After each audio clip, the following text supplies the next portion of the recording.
Welcome back to the deep dive. Today we're exploring a really fascinating question. It touches on everything from, amazing personal achievements to things that almost seem like miracles. How do some people get these incredible successes, winning dream jobs, solving huge problems, even hitting the lottery, basically, by just believing, really embodying the feeling that they've already won? It's this whole concept of pre-winning or already having that we're really going to dive into today. And to help us sort of unpack this, we've gathered a really rich mix of sources. We've got personal stories, straight from forums and interviews, unfiltered stuff, plus insights from some pretty influential books on mind control, positive thinking, and articles about actual real world contest winners. It's quite a collection. Yeah, it really is. And our mission today, I suppose, is to find the common threads, the core ideas running through all these different accounts. We want to understand what's really going on behind these, frankly, astonishing outcomes, focusing on how this pre-winning mindset seems to shift thoughts, actions, and maybe even reality itself. What are the mechanics? What's the evidence? Okay, so let's get into it. What's the fundamental thing happening in these stories? It feels like it's way more than just, wishing or hoping for something. It's about building this deep, unwavering belief in the outcome before it actually shows up in the real world, like operating from a place of just absolute certainty. Exactly. That's the key thing popping up again and again in the sources. For a lot of these successful people, a desire isn't something that's going to happen. They see it as it was already done, finished, complete. One source actually uses this powerful analogy comparing it to being pregnant. It says, you're pregnant or not, your idea is manifested or not, there's no in between. Wow, no in between. That's stark. It is. And the implication is, once that intention is truly set and believed, like really believed deep down, the outcome is seen as basically guaranteed. So any repetition, like affirmations or visualization, isn't really about making it happen anymore. It's just to have something to do while you wait for your delivery, which is guaranteed. It's an inner knowing that it's already on its way. The delivery is guaranteed. I like that framing. And this isn't just, nice talk. We see people like Dr. Joe Dispenza in Becoming Supernatural getting into this. He talks about creating future potentials or pulling them into existence. And he gives these pretty compelling examples. People winning lotteries, yes, but also overcoming illnesses, finding relationships, all through this mindset. Right? It really leans into the idea that your inner world, your thoughts and feelings, actually shape your outer reality. One piece of advice we found puts it bluntly: believe everything is a manifestation. The story you're telling in your comment is the manifestation of your life right now. That's quite a call for self-awareness, isn't it? Suggesting our internal narratives are actively creating our experience, like right now. It really is. So it's about seeing yourself as the winner, fundamentally. Like, there's no doubt. One person advises, see yourself already as the winner. Like, it's not something you ever question. You have it already. Yeah. And they continue, I always saw myself as a winner. I never see competition. It's just an illusion. I mean, how radical is that? To just mentally erase competition because you know it's yours. It's a total paradigm shift. Yeah. The crucial thing seems to be to assume the feeling that it's already been done or you already have whatever it is that you desire. Yeah. This isn't like faking it till you make it. It's about genuinely embodying the authentic feeling of having already achieved it. It reminds me of that old Flip Wilson line, what you see is what you get. And Dr. Maxwell Maltz in Psychocybernetics kind of explains the mechanism. He says, the movies which run through your mind can dictate what happens in your life. Our internal imagery isn't just fluff, it's like a blueprint. So our inner movie is scripting our destiny, essentially. Got it. That's huge, and it totally challenges the usual idea that it's all about external stuff, right? Circumstances, luck. Instead, these sources are saying you create your own reality. People don't achieve success because they do not believe they can. It keeps coming back to that core belief, being the pre-winner. Okay, so that brings us to the practical stuff. If this deep belief is the engine, how do people actually build it? How do these pre-winners get there? Our sources point to some really interesting hands-on methods. Yeah, they do. There are several common techniques that just keep showing up in these success stories, and each one seems designed to solidify that belief in the mind, to move it from just a wish to like a felt reality. First, and maybe the biggest one, is visualization and imagination. This comes up constantly. Sources say things like, visualize very clearly what you want. See it in your mind's eye as already having taken place. Visualize and believe. But it's not just seeing. It's about this deep sensory and emotional immersion, really feeling the outcome as if it's real. It's like bypassing the logical brain to imprint it on the subconscious. I love the real examples here, like that user who knew a Chromebook was theirs way back in 2007, before Right. they won it. They didn't just want it, they pictured themselves sitting at a hallway cafe, looking bougie, sipping a hot chocolate, looking studious. They were living it mentally, creating this whole inner scene, and they said they won because they were overwhelmed with emotions of already having it. It was the feeling. Exactly, that feeling. Another person described winning a fancy holiday. They were looking at the photos of the destination almost every day and studying them and literally seeing and feeling myself there. And then I felt the absolute excitement of them contacting me that I won. I even told my husband, this prize is mine. Again, that mix of vivid images and just total emotional conviction. And it even applies to things like, well, gambling, where it feels so immediate. One person talked about winning on slots by closing their eyes, seeing the screen saying winner over and over again, and engulf myself in the feeling of having it or just winning it.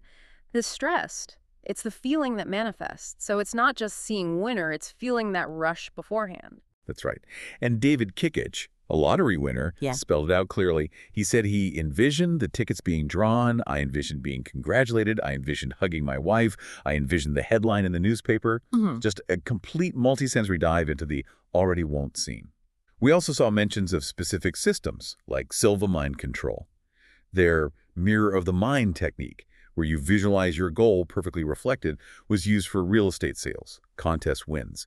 And that three-finger technique they teach to get into that relaxed, receptive alpha state quickly, that's linked to big wins too.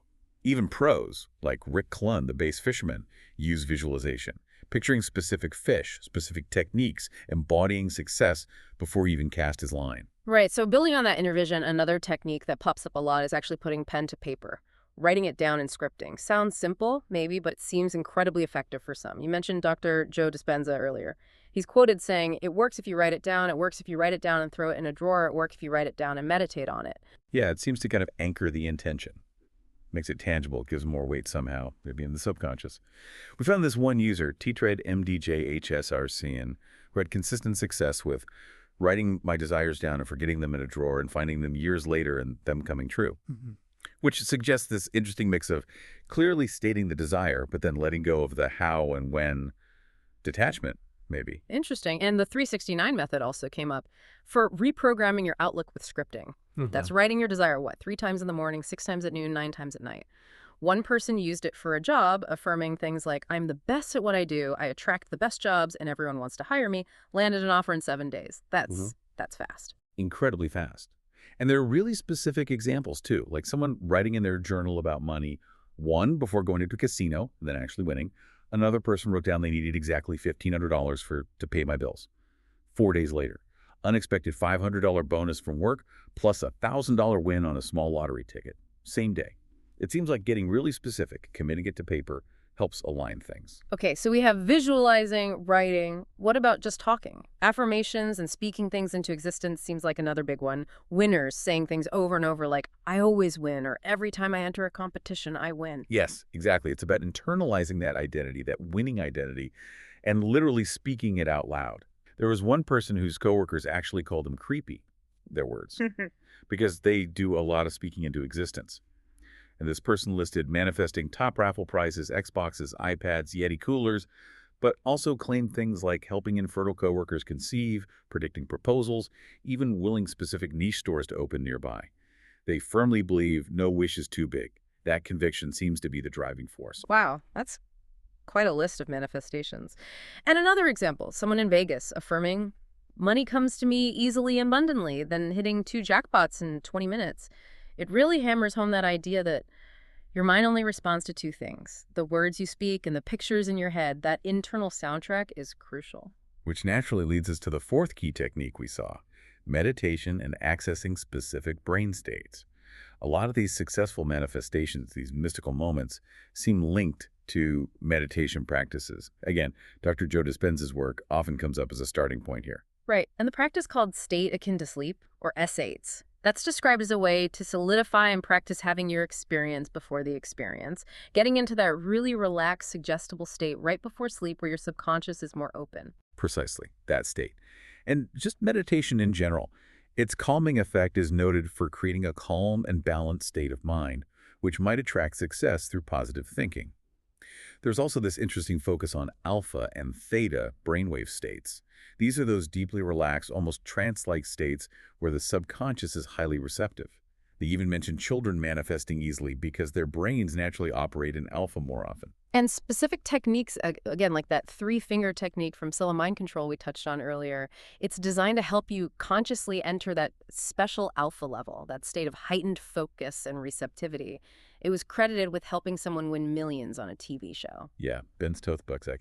And it's fascinating, too, how some people find this state in unexpected places, like the gym. Some sources mention the gym as a place where the conscious, analytical brain kind of quiets down and the subconscious gets more active, allowing deeper desires to surface and get imprinted, almost like an unconscious meditation while working out, leading to surprise wins later. Okay, so we've got visualization, writing, affirming, meditating. Putting it all together, what does it mean? Beyond the how-to, what are the underlying things these successful manifestors, these pre-winners, seem to share? There must be some common threads, right? Like a kind of mindset blueprint. There definitely are. Yeah, blueprint's a good word.